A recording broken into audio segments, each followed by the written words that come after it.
All right, so I just want to welcome everyone back to episode 5, the Ad Nutrition Podcast. I have a really awesome guest. She's someone I've been following for a really long time, someone I looked up to when I was competing, and now she's just someone I looked up to as a person, and she's putting up a lot of good content now. And pretty much, I just want to go ahead and hand it over to Des. Can you tell us a little bit about yourself and your background?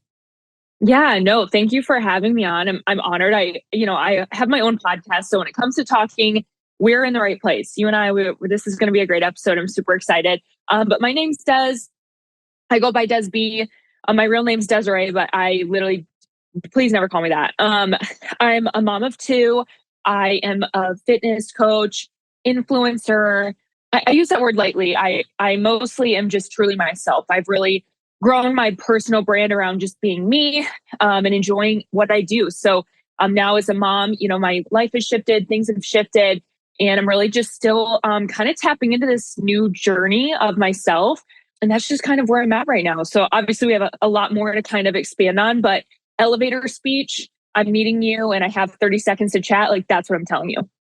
I love that. And I really like what you said too. Like, you're kind of in your mom life and kind of made like a big transition. And that's really what I wanted to focus on. Like in this podcast, social media has a way of making people feel like they know you. So I feel like I know you because honestly, I did follow like your competition journey. And like you're saying, you're just being yourself.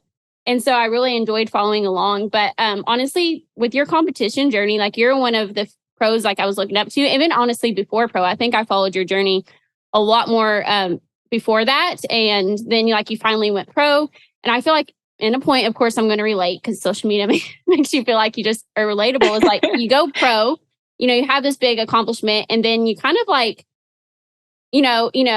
make that transition, which I feel like it's really hard to kind of let go of competing and, do go into figure out that's what you really want. So can you kind of tell me a little bit about what got you into competing and a little bit about the beginning of your competition journey? Yeah, absolutely.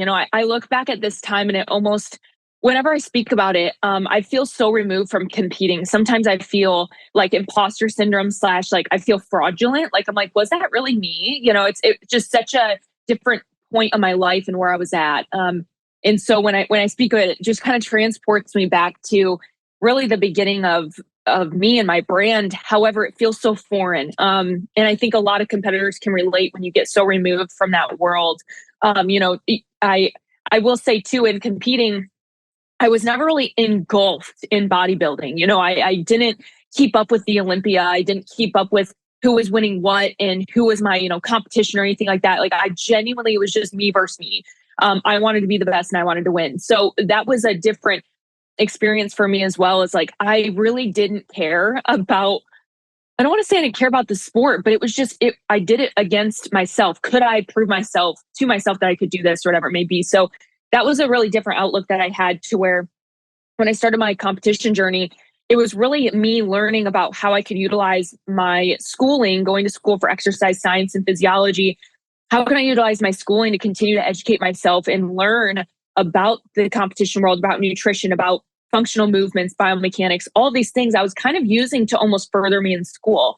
So in the beginning of my competition journey, it was just kind of fun. I'd recently got kicked off of the volleyball team, and I was just genuinely looking for something to not have me out every weekend drinking alcohol. Like, I was just kind of on a bender. I was really depressed, while simultaneously really happy, because I was able to be this person I never was, playing Division I sports, playing sports in college. It's a full-time job. You wonder why they, athletes get paid now and whatever. It's because that is your job. It's very difficult. So living this normal life, I knew I wanted to compete. So at the beginning of my journey, I was just doing it for fun and no one else was really doing it around me. Nonetheless, documenting it. And I've always been someone to take photos, and I, would do Tumblr and MySpace, and I always had the new photos uploaded. So I loved sharing. I was always an overshare, and I make fun of myself for that. But I'm like, yeah, you want to know anything about me? I'll tell you. Just give me a minute.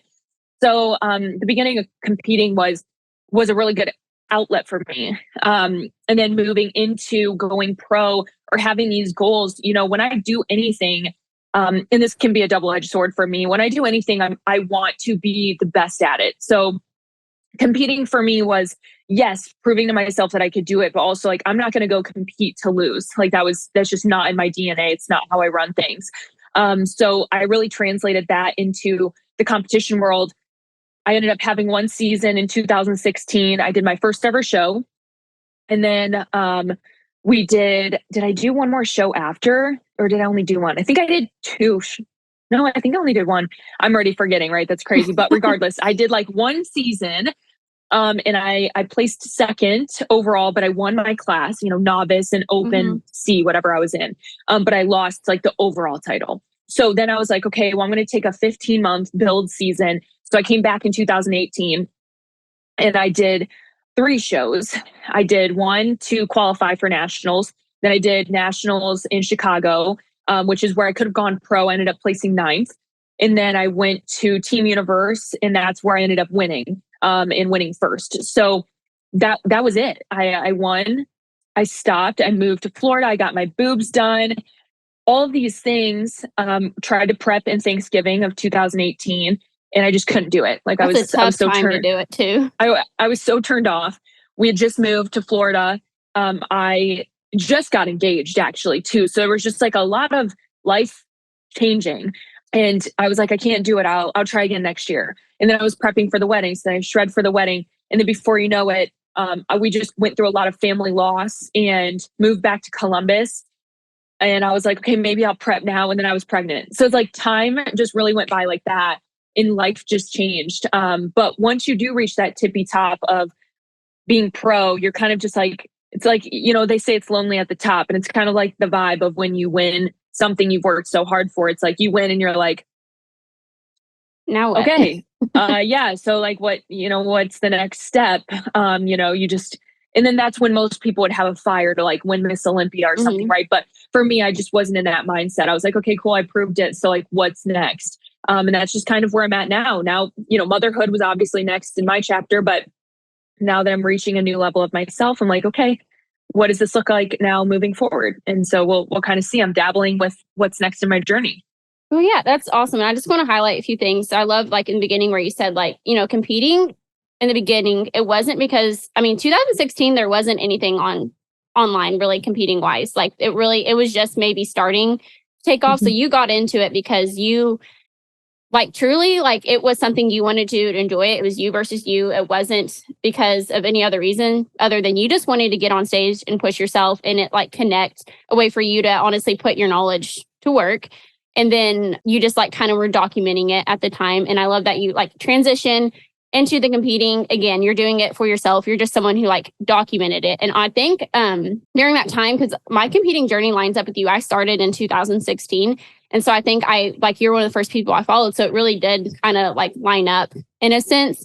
And I was like really pumped up like when you went pro and I got to like go through everything. But so it was something you enjoyed, something you loved, and then you made like a life transition. And it almost was like competing just didn't fit anymore. Like it was something that you wanted to do because you wanted to push yourself and just learn more about your body and, what you could do and transition from sports. But then it almost seemed like it didn't just align with those values anymore. Like you wanted a family, you wanted to focus on other things. So I just love that journey. So what was the point you decided to stop competing?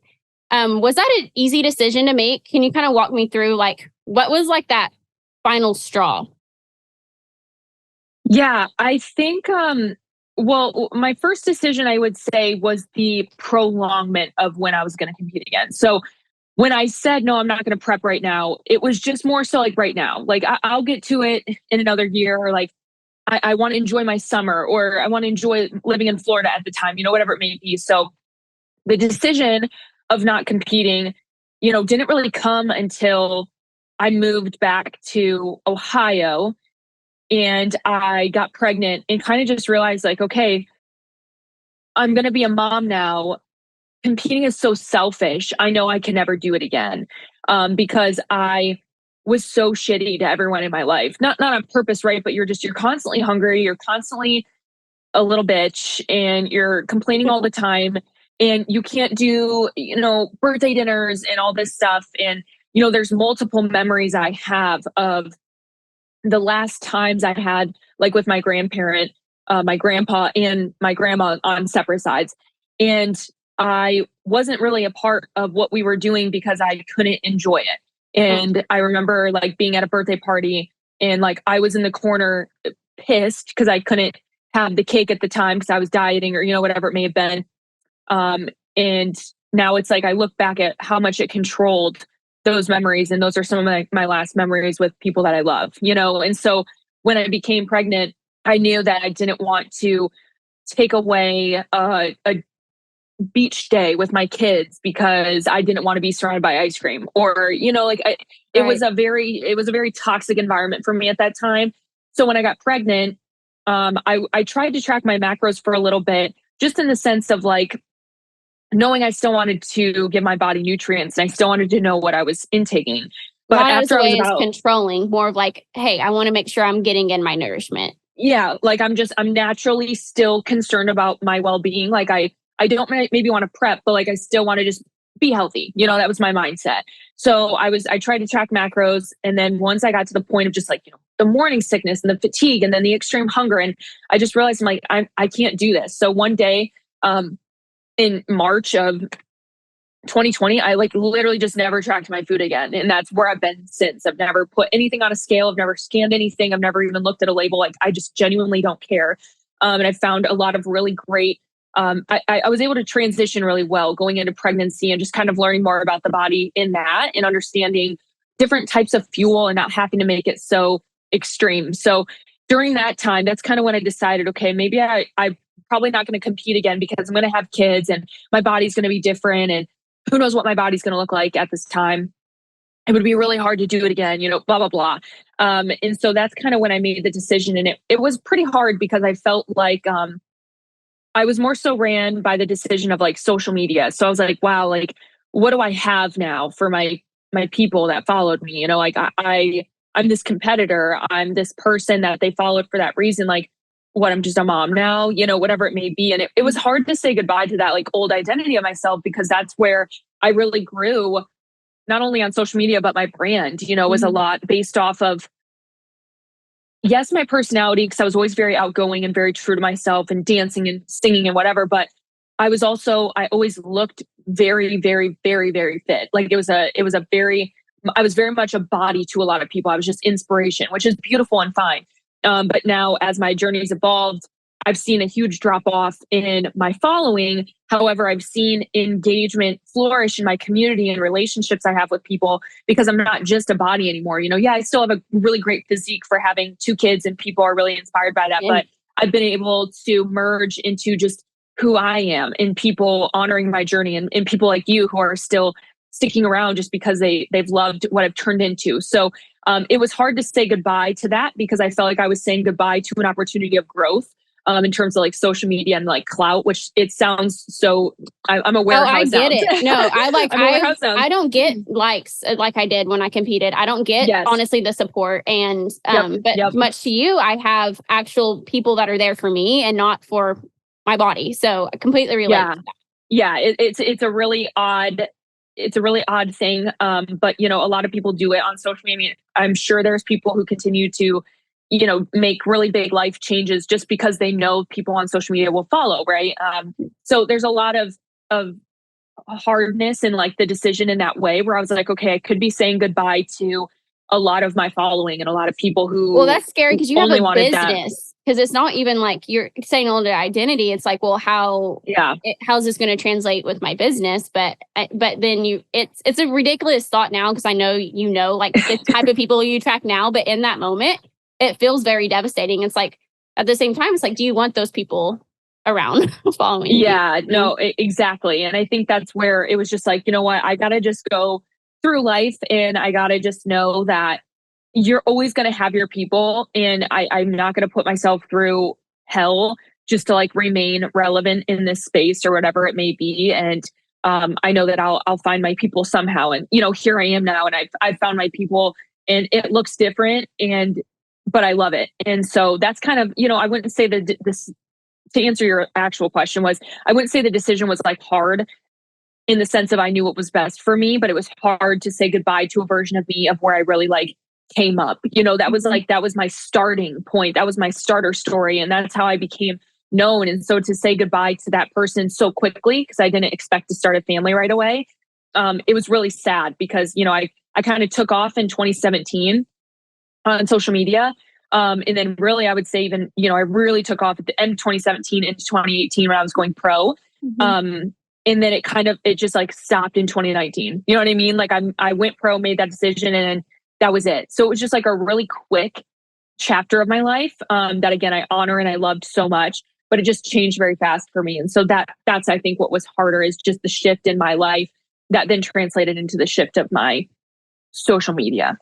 Yeah. So made that big transition. And so for the people listening that are probably might even go through this, what were the steps you took right after you stopped competing? I know you said you stopped tracking macros, but what are the other things you did to help with body image, or just overall your nutrition approach? What were the actual steps during that transition that you took?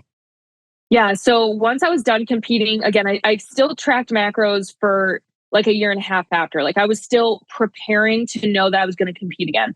So I would say, like I said, that the big shift happened when I found out I was pregnant. So a lot of it was kind of a double whammy because not only was I getting used to my new body image of not tracking, figuring out nutrition, but then I'm literally, my body is changing every single week being pregnant. It was a very interesting phase. So going into that, I personally quit cold turkey. Like I said, one day I literally just woke up and was like, I can't do this. I'm not tracking. I think that having the leniency in my diet prior to that was very helpful. I knew that I could go out and have a day untracked. It was not foreign to me.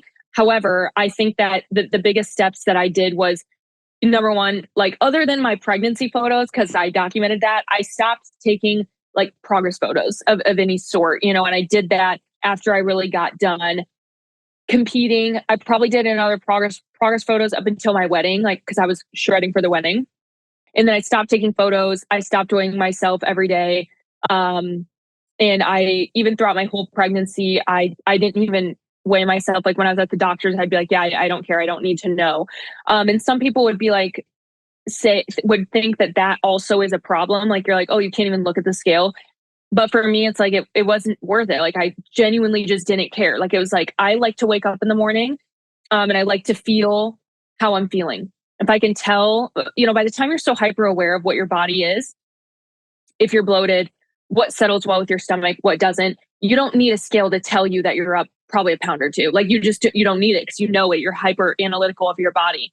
So I really took those natural cues to where when I would wake up in the morning, I'm like, oh, I felt really great. I could analyze, okay, well, what have I done this past week that has been maybe a little bit different? And so I could pull, bioanalytics from that of the past week of okay, well, I did a lot of, whole wheat toast for breakfast. I've noticed I stopped eating around 9. I feel my digestion, that was really great. There's different things I still kind of kept in my mind. You control the things you could literally control. You weren't hyper focused. You're letting your body do what it needed to do. But hey, if you weren't feeling good, or, if, body fat were creeping on at a rate you didn't like, you could honestly just check on actions. But I felt I did the exact same thing. I went cold turkey and I had people be like, how can you just go cold turkey? I'm like, it's scary. It is. But at the same time, it's if I wouldn't have went cold turkey in the past competitions where I try to do a reverse diet and I was being super strict, that was worse because I would end up overeating anyways, instead of actually tuning back in with my fullness, my hunger cues, and finding out what works for my digestion. And so I tried competing actually last year, and I cut cold turkey after that, and I felt I was uncomfortable in the beginning, but then eventually you're okay, no, I want to get back to feeling good. And ever since then, it's no, just stick to your basic nutrition, stick to your basic meals, get back into your routine, and adjust from there. But anyways, yeah. Continue to what you're saying. No, that's exactly it. It's if you've already done the work and you've already put in the education and understanding, especially just even your own body, you understand your own body, it's not as hard as it seems. I think it's just more scary to feel the lack of control when a lot of us want control. But for me personally, I just knew that it was better for me to relearn myself, relearn my body, and also just relearn my relationship with food, no matter what kind of food that was. It could have been, Portillo's because I went out with my family. It could be a really nice home cooked meal. Like, it doesn't matter what it is. How am I viewing that food?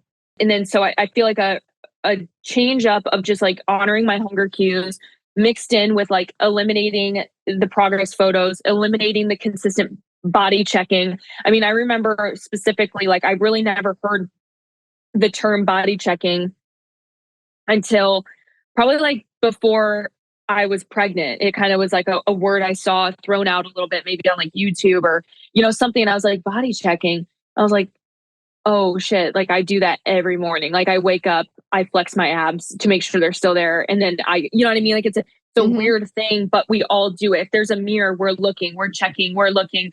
And I found that, like, as I just allowed my body to do its own thing and really honored it, and also woke up with my own personal, like, feelings of like, wow, I feel really great this morning. I feel really energized, or whatever it may be.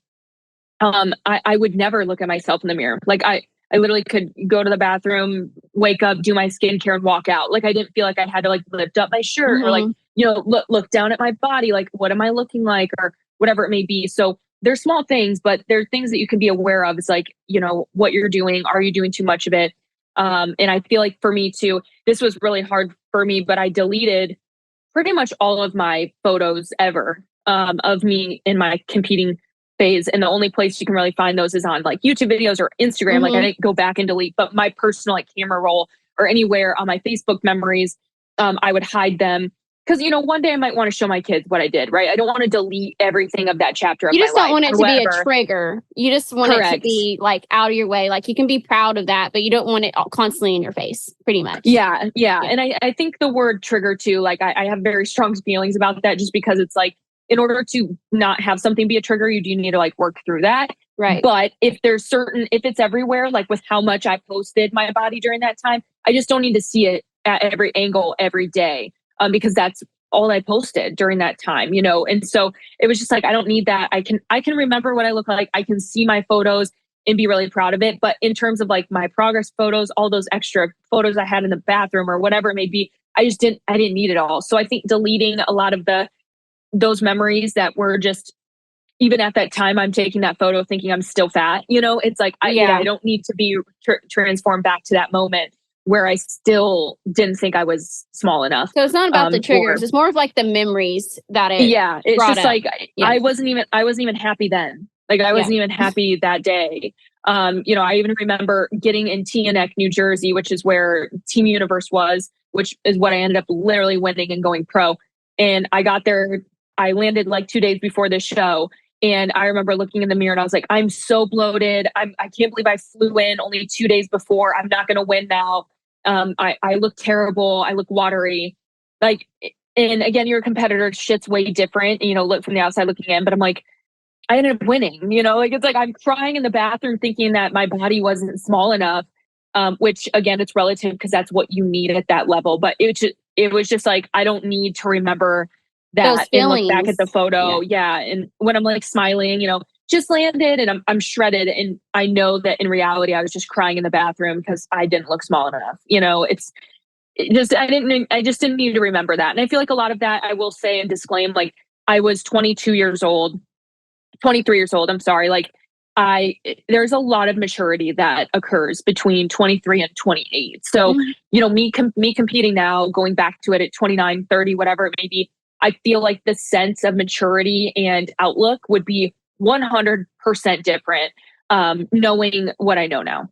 Yeah. So what you're saying, like, if you were to go back to competing though, like, you feel like you could have like a better outlook on it. Is that what you're saying?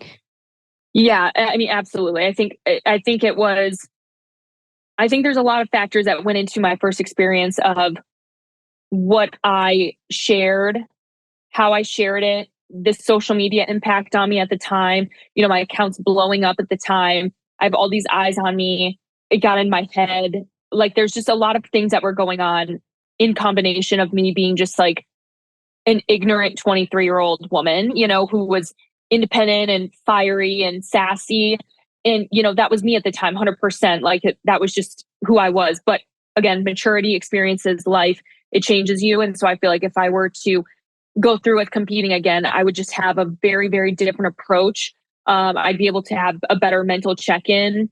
And I think I would just be able to control it in a lot more healthy way than I did at that point in my life. Yeah. And so that just came from like those years of growth though. And you don't think that could happen without the time passing and having that healing process, like honestly taking time away from it. So Yeah. just to like, what are like the three ways, like you say, like the biggest, like your mind has shifted over the years? I know you mentioned like the steps it took, like you stopped body checking, but what were like the three main mindset shifts that did occur during that time specifically? Yeah, I think the biggest changes in like mind shift was number one, just like being present. I think with competing, I was always focused on what the next show was going to look like and what well, when I win this, I'll be happier. When I do this, I'll be happier. When I finally get down to 120 pounds, I'll be happy. There was always just like, what's next? It was never what's now. And I think that I've translated that even into like my life every single day now is not being able to not focus so much about the future and just truly live in the present, which again, I think like would completely transform a journey of any sort.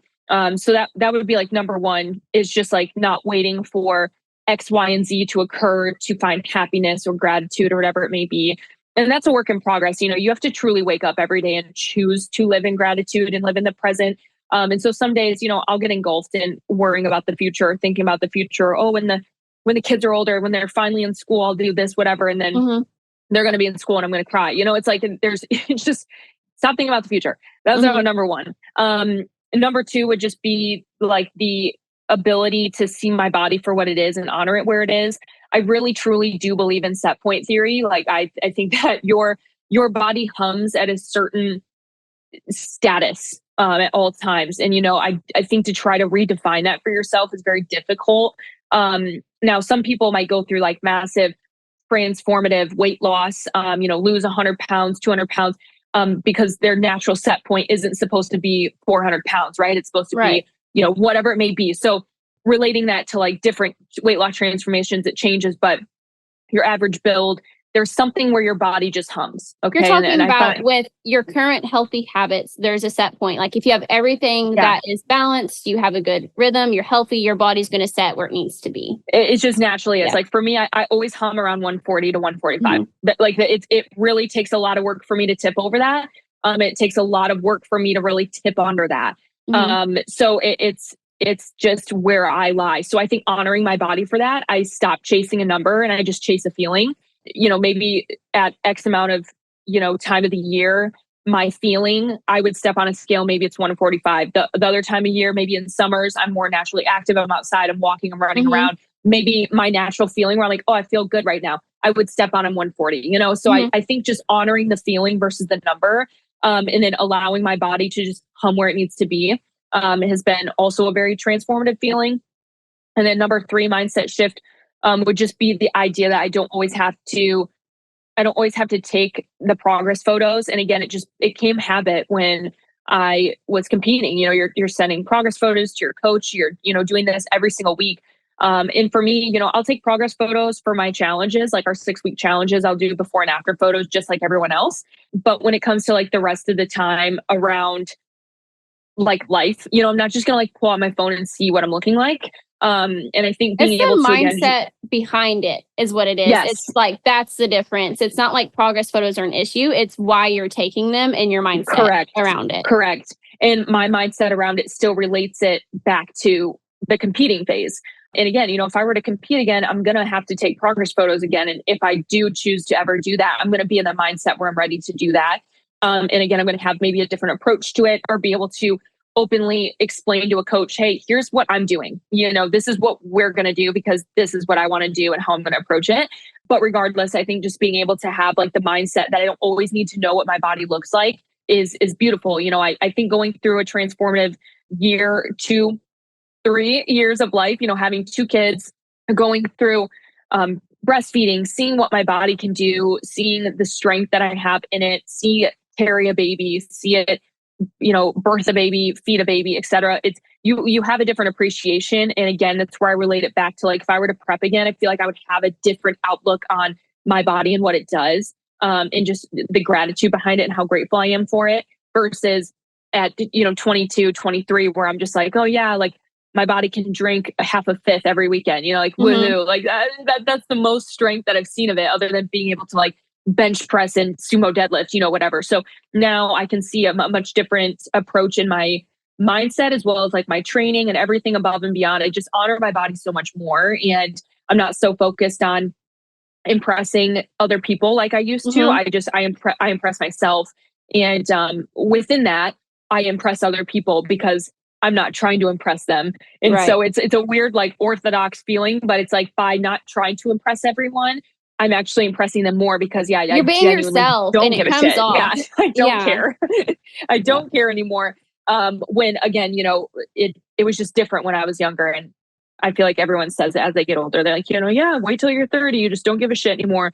But it comes with maturity. There's just a lot of growth that's occurred, and I don't think the old me was like dumb or anything. She was just, young, and things are just so different when you're in your early 20s. I feel like I'm going through it now. I'm 26 now, and I can even like feel that shift happening. And I honestly probably still struggling with it, but I feel myself tipping over into that, because what you realize is, if you are trying hard just to get people to like you, you're not being yourself, and you end up being friends with people you don't even like, honestly. And then once you like start, you kind of get burnt, a little bit, but it's also your fault for not just being yourself. And so you'll figure that out like yourself. But I kind of want to zone back out, because it sounds like competing might be something you might want to be doing in the future. So what would you, how are you going to go about it if you do? Like, what are the big changes? Like, and what would your end game be? Like, if you are to step on stage again? Yeah, like, I'm not gonna lie, it gives me goosebumps, like, even just hearing that, because I've been tossing it around a lot. I love winning. I love winning. I love a challenge.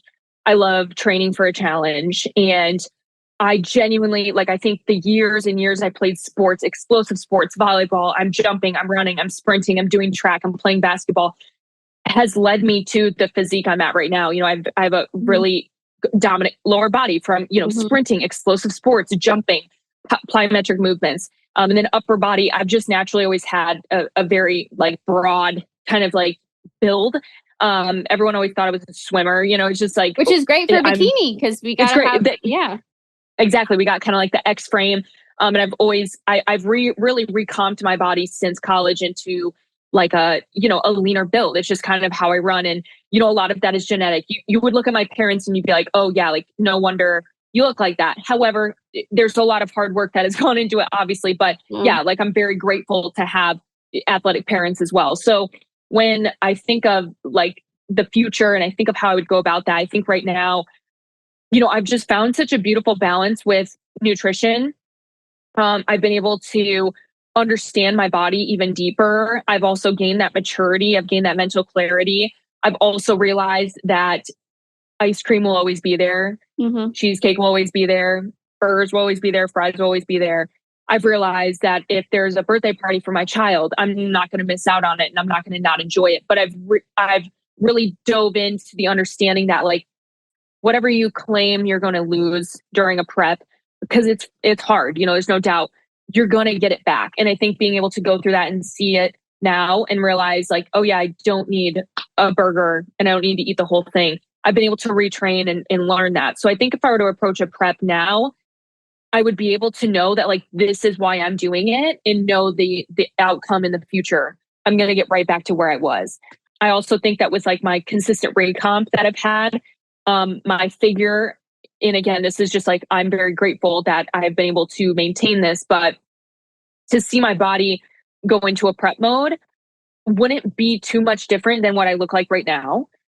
Versus like when I first prepped, I really did lose like a ton of body fat, because I had body fat to lose, when now I have a pretty like maintainable build where a prep wouldn't be as difficult for me as it would be the first time I ever prepped. Isn't that crazy how that happens? You take a step back, you heal your relationship with food. And I try to tell my clients that sometimes I'm like, I know it's scary at first. You think you're going to gain all this weight, but like when you really heal your relationship with food, your body usually, and I say this doesn't happen for everybody, but it sometimes does for some people, lean, like on a leaner physique because you're working out because you enjoy it. You're eating foods. You're not finishing your hamburgers, things because you're not so obsessed with food. And it's crazy how that can happen. But what you're saying is like you've landed at this place to where you feel like you wouldn't have to be super insane, like strict, because you're already, you're not having to lose 20, 30 pounds. Like you could probably lose 5, 10, 15 pounds and be where you needed to be to step on stage.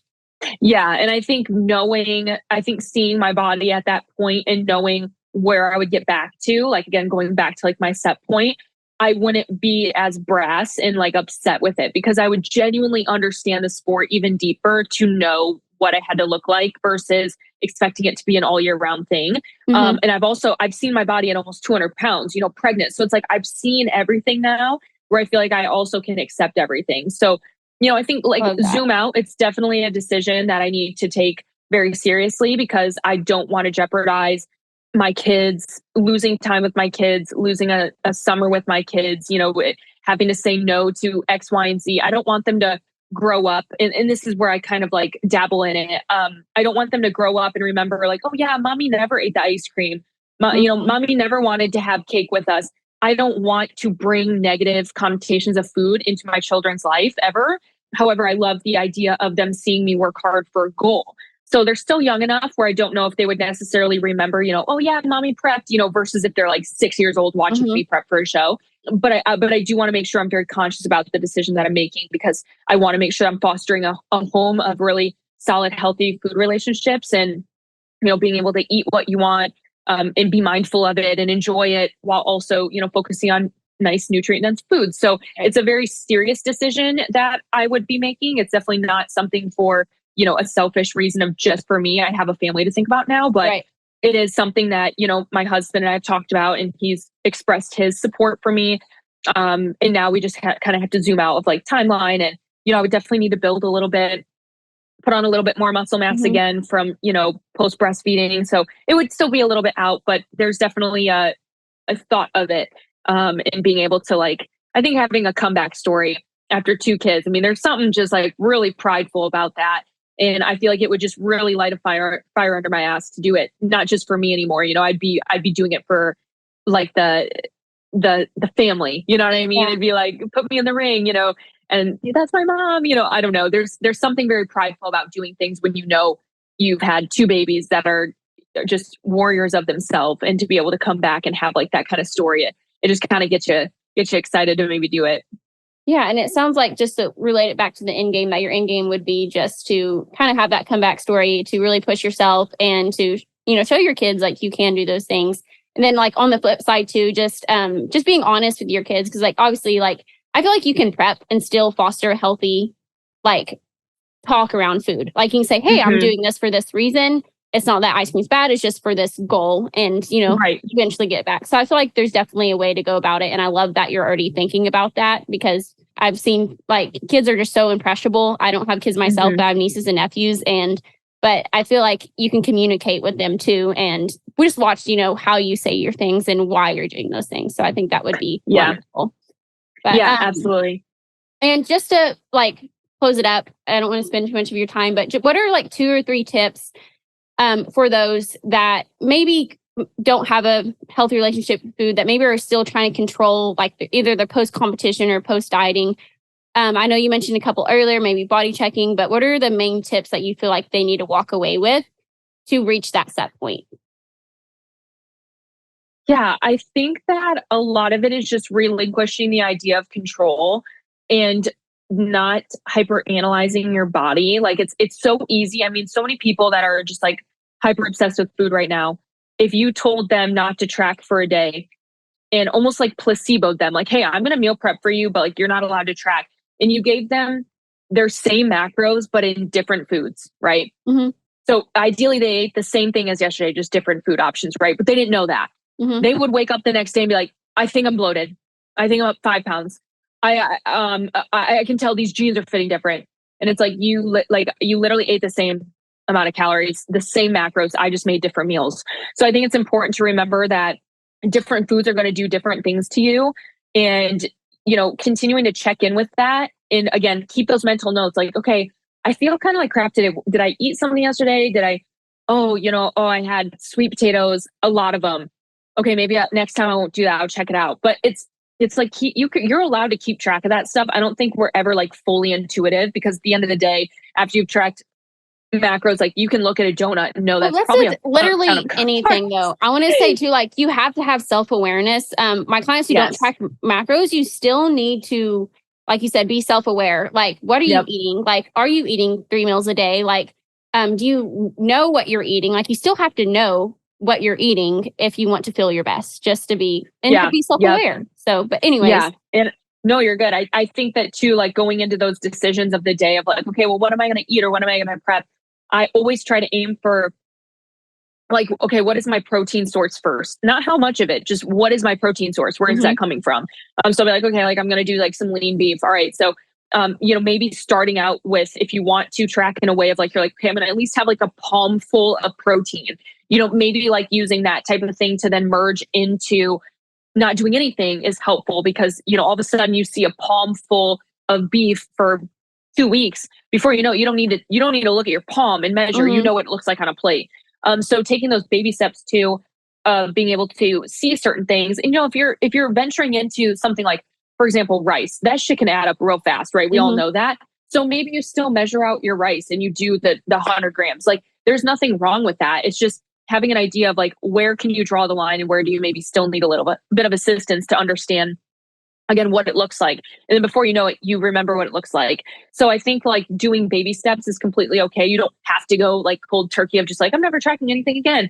And then when you are going out and you're having like meals that, maybe one tab before or whatever, if you're hungry, like just don't feel like you need to like finish. And it sounds so silly, but man, I look back on my old self, like I used to never not finish my plate. Like I would have to finish all the fries because I knew I wouldn't probably have fries again for a week or two, or whatever it may be. And so once you're kind of free of that and realize you could have fries 4 times a week, all of a sudden you're not finishing your fries to where that 4 times a week turns into only the single serving you would have typically had, because you didn't feel like you had to finish it all, right? So I think like that too, being able to put yourself in those situations too and see how you handle it.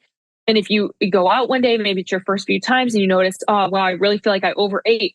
That's okay. Like admit to that. it's Know still you did learning. that. It's like, You have to practice. You have to practice. So putting yourself in those positions, like you have to. And, to have one bad meal, to have one off weekend and learn from it, you're not just going to gain like 10 pounds of fat over one weekend, but are you going to carry that weekend into the next week, into the next weekend, into the next week? And then all of a sudden you're on a bender for 3 weeks. That's where we're going to see a consistent change in, body composition. But if we're allowing ourselves practice, you practice how you play. So being able to, practice in going out with your friends, all of a sudden you're taking that into your week to week by being able to go out for lunch and have a better decision, knowing that you're going to then go out to dinner. There's some days where I'll go out like 3 times in one day. One time my in-law was my mother-in-law, we did breakfast somewhere, we went to lunch somewhere, and we went to dinner somewhere. I woke up the next morning, looked fantastic because I just ate what I needed to. Well, it's that mindset. A lot of people hear like you have to give yourself permission to eat all foods. It's not saying eat trash all the time, but if you allow yourself to have permission, you can look at that day where you eat out 3 times a day. It's like, I have 3 chances to eat out.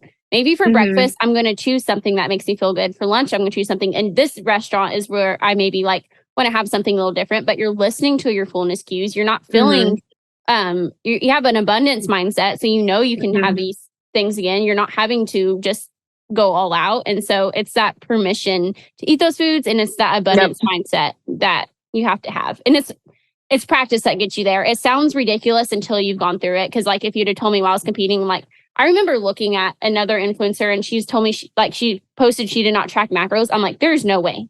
There's no way that like you don't understand it until you go through it. And it's you got to do all those steps you're saying, like stop body checking, wean off tracking food and practice. Be okay to fail. You're going to overeat. You're going to have weekend benders. You're going to have those things, but you got to self-reflect. And then you got to make the plan. You got to keep practicing. So I love that. But yeah, I think it's too very important to just like stay true to you and to focus on you. Because there's a lot of people out there who will also like, especially on social media, like just don't get engulfed in it. There's so many people that lie about what they're eating, or they'll show what they're eating. They don't actually eat it.